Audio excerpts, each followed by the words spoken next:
আসসালামু আলাইকুম রহমতুল্লাহি অবরকাতুহ। সম্মানিত দর্শক, উসমান হাদির হত্যাকাণ্ড বা তার মৃত্যু আমাদের দেশে রীতিমতো জাতীয় শোকে পরিণত হয়েছে। জীবিত অবস্থায় উসমান হাদির অবস্থা কেমন ছিল, তার কথা কর্ম বা তার আচরণ, তার দৃষ্টিভঙ্গি, তার রাজনৈতিক যে অভিলাষ, এটার যদি আপনি একটা বৃত্ত তৈরি করার চেষ্টা করেন, তাহলে দেখবেন সেই বৃত্তের যে পরিসর ছিল খুবই সংক্ষিপ্ত। তিনি একটি এমপি নির্বাচন করার জন্য চেষ্টা করেছিলেন। হওয়ার সম্ভাবনা ছিল 1%, না হওয়ার সম্ভাবনা ছিল 99%। তো বাংলাদেশে ৩০০ জন এমপি তিনি যদি হতেনও, তাহলে সেক্ষেত্রে মানে তার রাজনৈতিক বৃত্তটা কোন পর্যায়ে থাকতো ওই সময়টিতে। আর যদি তিনি না হতেন, পরাজিত হতেন, তাহলে কোন পর্যায়ে যেত। অন্যদিকে যেটা হলো যে তার যে কর্মকাণ্ড, তো তার যে কর্মকাণ্ড, সেই কর্মকাণ্ড তিনি যতদিন জীবিত ছিলেন, আমরা তার ব্যক্তিগত জীবন, তার বাড়ি, তার যে যাকে বলে অধিক্ষেত্র, কর্মের অধিক্ষেত্র, ইনকিলাব মঞ্চ কি করে বা তার সংসার কিভাবে চলে, তিনি কি করে জীবিকা নির্বাহ করেন, কাদের সাথে চলেন, এগুলো নিয়ে আমাদের আগ্রহ মানে সারা বাংলাদেশে যদি ধরেন, সেই আগ্রহ ছিলই না বলতে গেলে। বরং তার কিছু কথাবার্তার কারণে তিনি অনেকের কাছেই দেখা যাচ্ছে যে অপ্রিয় ছিলেন। কিন্তু যখন তিনি আহত হলেন, তখন বিস্ময়কর একটা ঘটনা ঘটে গেল বাংলাদেশে, যেটি ঘটার কথা নয়। এখন আজকে আমি এই ভিডিও যখন করছি, তখন তার জানাজা হলো। ঠিক এই সময়টিতে মুক্তিযুদ্ধের যিনি উপপ্রধান, তিনি মারা গেলেন, ইন্তেকাল করলেন। যিনি এমপি ছিলেন, মন্ত্রী ছিলেন, জনাব এ.কে খন্দকার, এবং বিস্ময়কর একজন পার্সোনালিটি। আমি তার সাথে চলেছি, তো বিস্ময়কর, মানে তার দিকে আপনার তাকিয়ে থাকতে হবে মুগ্ধতায়। কিন্তু পৃথিবী জানল না। কিন্তু আজকে এই বাংলার মাটিতে জনাব উসমান হাদির যে মৃত্যু হলো এবং যে জানাজা হলো, আমি আমার জীবদ্দশায় এইরকম জানাজা দেখিনি। এতটা মানে মানুষের যে অংশগ্রহণ, তাও আবার স্বতঃস্ফূর্ত অংশগ্রহণ, এটাও দেখিনি। আর তার যে আহত হওয়ার পর যে তাকে নিয়ে মানুষের যে শোক, বিহ্বলতা, তারপরে মানুষের প্রশ্ন, মানুষের আবেগ, এটি একটা এক্সট্রিম পর্যায়ে চলে গেছে। তো চলে যাওয়ার ফলে সরকার কি করলো, তাকে বিদেশে পাঠিয়ে চিকিৎসা করা, আবার সেখান থেকে আনা, রাষ্ট্রীয় মর্যাদায় দাফন কাফন করা, এবং ঢাকা বিশ্ববিদ্যালয়ের যে কবি নজরুল ইসলামের পাশে তাকে কবর দেওয়ার যে সিদ্ধান্ত সিন্ডিকেট পাশ করলো, এটি এই বাংলাদেশে অতীতে এভাবে কেউ পারত না।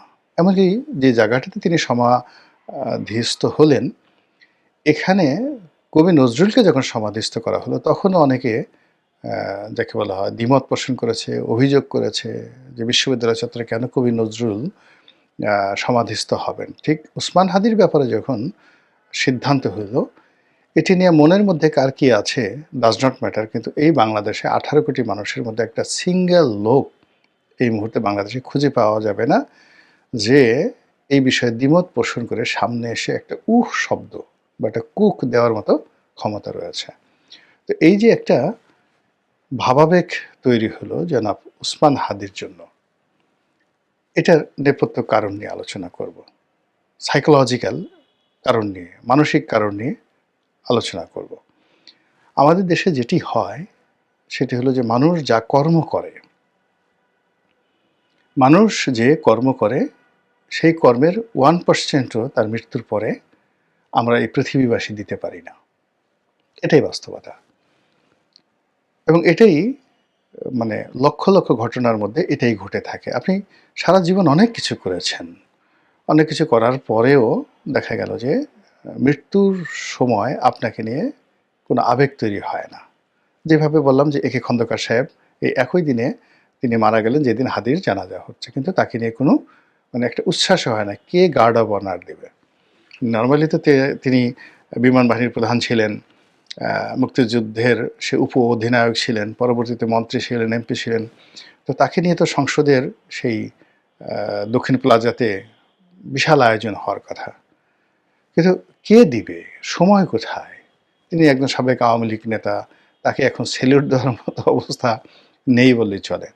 তো সেখানে এরকম উসমান হাদির যে ঘটনা, সেই উসমান হাদির এই ঘটনা যদি এখন দেখা গেল যে বাংলাদেশের সবচেয়ে প্রভাবশালী রাজনৈতিক নেতা যদি ইন্তেকাল ফরমান, তো উসমান হাদির এই সংবর্ধনা, জানাজার সংবর্ধনা, যেটা মানুষ স্বতঃস্ফূর্তভাবে অংশগ্রহণ করার মাধ্যমে দেওয়া হলো, এটা আগামী দিনে যারা পলিটিক্স করবেন, রাজনীতি করবেন, তাদের জন্য এটা একটা থ্রেট। এখন এই যে আমরা সবাই দুঃখ প্রকাশ করছি, আমরা সবাই অংশগ্রহণ করছি, আমরা সবাই সাড়া দিচ্ছি, আমরা সবাই জনাব ওসমান হাদির বিষয়টা নিয়ে প্রতিক্রিয়া দেখাচ্ছি, এটার বৈজ্ঞানিক ব্যাখ্যা কী? কেন আমরা এই কাজগুলো করছি? আপনি একটু বুকে হাত দিয়ে বলেন তো যে এর বিষয়টা নিয়ে আপনি চিন্তা করেছেন কিনা? আমি নিশ্চিত আপনি চিন্তা করেননি। আমরা কেবলই মাত্র মানে ফ্যাক্ট, ওসমান হাদি মারা গেছেন, এই ঘটনাটা আমরা শুনছি। তারপরে এই ঘটনা কেন্দ্রিক যে একটার পর একটা ঘটনা ঘটে যাচ্ছে বা দুর্ঘটনা ঘটে যাচ্ছে, ক্রিয়া হচ্ছে, প্রতিক্রিয়া হচ্ছে, সেইগুলোর সঙ্গে আমরা রেসপন্ড করছি। ওসমান হাদি যাকে বলা হয় আহত হলেন, আমরা সবাই কান্নাকাটি শুরু করলাম। ওসমান হাদি সিঙ্গাপুরে গেলেন, আমরা সবাই প্রার্থনা করলাম। তিনি লাশে ফিরে আসলেন, আমরা সবাই জানাজাতে অংশগ্রহণ করলাম। তো ওসমান হাদির মৃত্যুর সংবাদ শুনে আমরা প্রথম আলো পুড়িয়ে ফেললাম, বিভিন্ন আওয়ামী লীগ নেতাদের বাড়ি ঘরে আগুন দিলাম।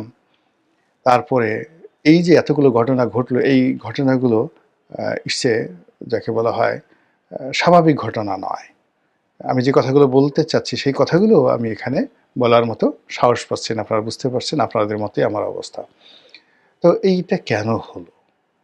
এটা কেন হলো? এই বিষয়গুলো যদি আপনি দেখেন, তাহলে মানুষের মন নিয়ে, স্বপ্ন নিয়ে, বিজ্ঞান নিয়ে সবচেয়ে এই গত ৪-৫০০ বছরে সারা পৃথিবীতে মানে যাদেরকে বলা হয় যে মাস্টার মাইন্ড, মানুষের হৃদয় এবং মন, মস্তিষ্ক নিয়ে যারা গবেষণা করেন, তাদের মধ্যে সিগমন্ড ফ্রয়েড, আবার বলছি সিগমন্ড ফ্রয়েড।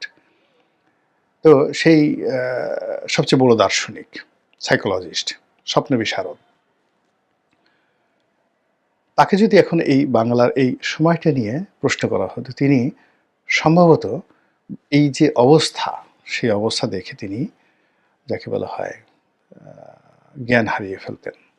কারণটা হলো 18 কোটি মানুষ, 18 কোটি মানুষ তারা বিভ্রান্ত, ভীষণ রকম বিভ্রান্ত। এতগুলো মানুষ 1971 সনেও বিভ্রান্ত ছিল না। ওই সময়টাতে মুক্তিযোদ্ধা ছিলেন, যাদের কে অন্তঃস্থল থেকেই মানুষ ভালোবাসত। ওই সময়টাতে রাজাকার ছিলেন, একটা বিরাট অংশ তাদেরকে ভালোবাসত।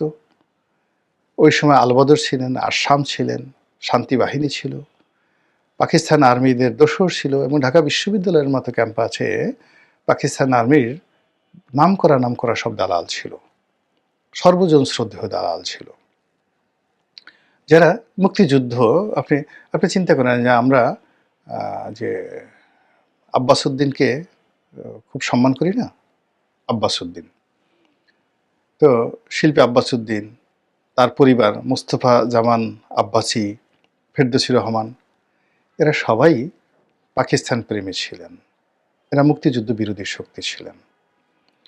আমরা এই যে জহির রায়হানের বড় ভাই মনির চৌধুরী মানে আমাদের রামেন্দ্র মজুমদার, ফেরদৌসী মজুমদার, রামেন্দ্র মজুমদারের হলো সন্বন্ধী, আর শমী কাছারের যাকে বলা হয় বাবা, না শমী কাছারের বাবা না, মনির চৌধুরী যে কবির চৌধুরীর হলো যাকে বলা হয় বড় ভাই মুনীর চৌধুরী কি ছিলেন? পাকিস্তানপন্থী ছিলেন, রাজাকারপন্থী ছিলেন। কিন্তু এরকম সর্বজন শ্রদ্ধেয়। তাহলে চিন্তা করুন যে ৭১ সনে যে যুদ্ধ হয়েছে, মারামারি হয়েছে, কিন্তু সমাজটা একটা স্ট্যাবল ছিল এবং যার যার জায়গাতে তারা শতভাগ নিশ্চিত ছিল যে তারাই বিজয়ী হবেন এবং বিভ্রান্ত ছিলেন না কেউ। সবার মধ্যে একটা আশা ছিল। আওয়ামী লীগ যারা করতেন প্রচণ্ড স্বপ্ন নিয়ে তারা জীবন বাজি রেখেছেন যে আমরাই জিতব। রাজাকার যারা করেছেন তারা শতভাগ নিশ্চিত ছিলেন যে আমরাই জিতব। ফলে কি হলো, সমাজের মধ্যে হতাশা ছিল না, ক্রোধ ছিল, রাগ ছিল, স্বপ্ন ছিল। বাট অ্যাট দিস মোমেন্ট ১৮ কোটি মানুষের মধ্যে হতাশা। কেউ তার নিজের অবস্থানে সুখী নয়। একজন সিঙ্গেল লোক স্বপ্ন দেখতে পারছেন না, সামনে এগুতে পারছেন না। প্রত্যেকটা মানুষের মধ্যে সীমাহীন আতঙ্ক। কেউ এখানে আশ্বাস দিতে পারছেন না, প্রশ্বাস দিতে পারছেন না, নিরাপত্তা দিতে পারছেন না, কিন্তু সকলেই ভয় পাচ্ছেন আর ভয় দেখাচ্ছেন একা একা। তো এভাবে ১৮ কোটি মানুষের মধ্যে সম্মিলিতভাবে হতাশা, দুঃস্বপ্ন, আতঙ্ক, ভয়, অভাব, অভিযোগ, নিরাপত্তাহীনতা থেকে শুরু করে যা কিছু রয়েছে সব কিছু টগবগিয়ে টগবগিয়ে ফুটছে। আর যখন এরকম একটা ভয় থাকে তখন মানুষের মানবিক চরিত্র থাকে না। মানবিক চরিত্র কি? হিদায়া, ভালো এবং মন্দের পার্থক্য করা, ন্যায় এবং অন্যায়ের পার্থক্য করে ন্যায়ের পক্ষে অবস্থান নেওয়া, অন্যায়কে ঘৃণা করা, সত্য কথা বলার দুরন্ত সাহস, যে কোনো অবস্থায় সত্য কথা বলার দুরন্ত সাহস। এরপর আপনার সামনে যখন আলো আসবে, আধার আসবে, আপনি আলোকে পছন্দ করবেন, আধারকে পরিহার করবেন। আপনার সামনে যখন গোলাপ আসবে আর ধুত্রার ফুল আসবে, আপনি গোলাপের ঘ্রাণ নেবেন, ধুত্রার ফুলের দিকে তাকাবেন না। এরকম মানুষের কতগুলো মানবিক গুণাবলী রয়েছে। আর অন্যদিকে অনেকগুলো কীট রয়েছে, পতঙ্গ রয়েছে এই সমাজে, অনেকগুলো পশু রয়েছে, পাখি রয়েছে, সরীসৃপ রয়েছে, সাপ রয়েছে। প্রত্যেকটা জিনিসেরই কতগুলো বৈশিষ্ট্য রয়েছে, চরিত্র, অভ্যাস রয়েছে। তো মানুষের যে মানবিক বৈশিষ্ট্য, সেই মানবিক বৈশিষ্ট্য অনুযায়ী তার মেরুদণ্ড আছে। সে সত্য কথা বলবে, সত্য পছন্দ করবে, স্বপ্ন দেখবে, প্রেম করবে, ভালোবাসা দিবে, বিয়ে শাদী। এই যে মানবিক গুণাবলী, সেই মানবিক গুণাবলী গত সেই ১৫ বছর ধরে এই মানবিক মূল্যবোধের উপরে যে অব্যাহত আঘাত এসেছে, সে আঘাতের ফলে মানুষের চিন্তা শক্তি কমে গেছে। ন্যায় অন্যায় পার্থক্য করার, বিচার করার, ন্যায়ের পক্ষে দাঁড়ানোর, অন্যায়কে প্রতিহত করার, ঐক্যবদ্ধ হওয়ার, রুখে দাঁড়ানোর যে শক্তিগুলো রয়েছে, সেই শক্তিগুলো এখন একেবারে সর্বনিম্ন পর্যায়ে রয়েছে। ফলে আমরা আসলে রেসপন্ড করতে পারছি না, কোনো একটা ব্যাপারে রেসপন্ড করতে পারছি না। আমরা শুধুমাত্র অনুসরণ করছি। মানে যে কোনো একটা ঘটনা যখন ঘটছে, এই ঘটনা ঘটার সঙ্গে আমাদের যেভাবে রেসপন্ড করা দরকার, সাড়া দেওয়া দরকার, ইয়েস আমি আপনার পক্ষে আছি, এটাই সঠিক, আমি আপনার পক্ষে নেই, আমি আপনার বিরোধিতা করি কারণ আপনি খারাপ পথে আছেন, এই যে রুখে দাঁড়ানোর যে ক্ষমতা, সেই ক্ষমতার একটা সুন্দর একটা কবিতা সেই রচনা করে গেছেন বিখ্যাত এই যে কবি শঙ্খ ঘোষ। মেরুদণ্ড পড়ে দেখেন, যে সেই পড়লেই বুঝতে পারবেন যে সমাজ কিভাবে আছে।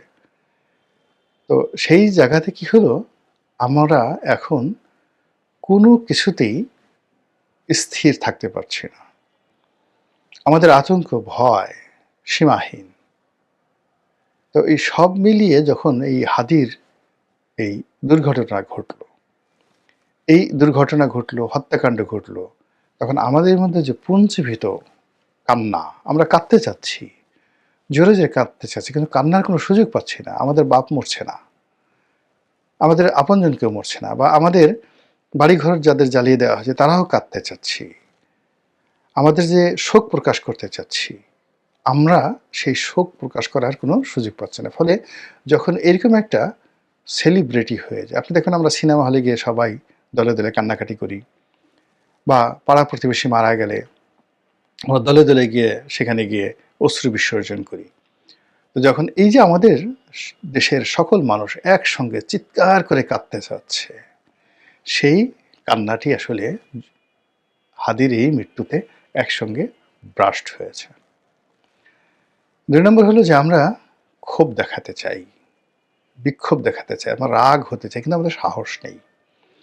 একটা সিঙ্গেল ঘটনাকে কেন্দ্র করে আমরা ক্ষোভ দেখাবো, প্রতিবাদ করব, বা আমরা দুষ্টের দমন শিষ্টের পালন করব, এটা আমরা পারছি না। কিন্তু যখন এইরকম একটা ঘটনা ঘটে, সেই ঘটনার মধ্যে যখন আমাদের এই ক্ষোভ প্রকাশের ন্যূনতম সুযোগ আমরা পাই, তখন আমরা সেটা দেখানোর চেষ্টা করি, প্রচণ্ডভাবে দেখানোর চেষ্টা করি।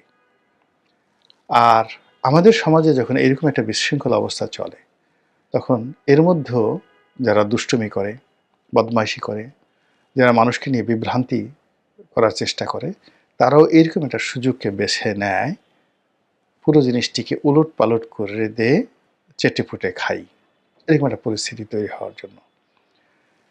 ফলে এই যে এতক্ষণ যে আলোচনা করলাম, সেই আলোচনার মূল ব্যাপার হলো যে উসমান হাদির আহত হওয়া থেকে তার একেবারে দাফন কাফন হওয়া পর্যন্ত যে পুরোটা সময়, এই সময়ের মধ্যে যা কিছু হয়েছে, জনগণ যেভাবে অংশগ্রহণ করেছে বা নিজেদেরকে বিরত রেখেছে, অনেকে চুপ থেকেছে, অনেকে প্রতিক্রিয়া দেখাইয়াছে, এর অর্থ আমরা কেউ স্বাভাবিক অবস্থায় নেই। যদি সবাই স্বাভাবিক অবস্থায় থাকতো তাহলে কি হতো, সেটি একটি ভিন্ন প্রসঙ্গ।